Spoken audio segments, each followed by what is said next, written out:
Greetings, fellow spores, and welcome to Fungus Theory, where all questions find an answer, and the ones that can't, shouldn't. My name is Mark L. Christensen, and I'm the author of Fungus Theory.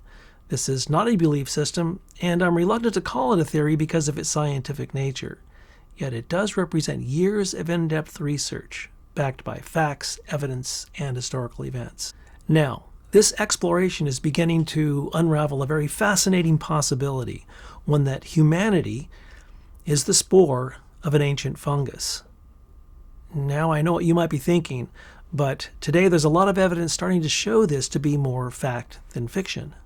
Now, one hard piece of evidence is that one day our sun will expand into a red giant, disrupting everything in the solar system, including planet Earth.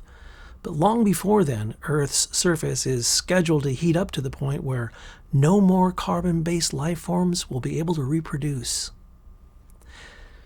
Now, this imposes a system by which a biosphere develops, a fungus forms on that biosphere, and before that biosphere ends, that fungus develops something capable of leaving this inevitable end.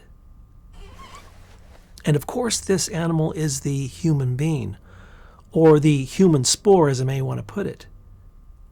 Now, that's if we have that temperature time window. There are other elements that can get in the way and intervene with that time window, such as another snowball mass extinction, a pandemic, solar flares from our sun, or a supernova, and just plain old self-annihilation.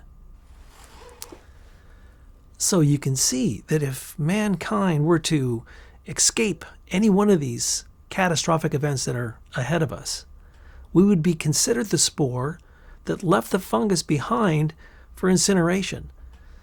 Now, this is the system we are in, and fungus theory helps us understand the inevitable events ahead that we can orchestrate ourselves around. Now, this idea and this concept needs more contemplation and investigation. So I would like to invite you into the discourse necessary to help me unravel our reality and one day venture off into the cosmos where no spore has gone before. Thank you for listening, and so long for now.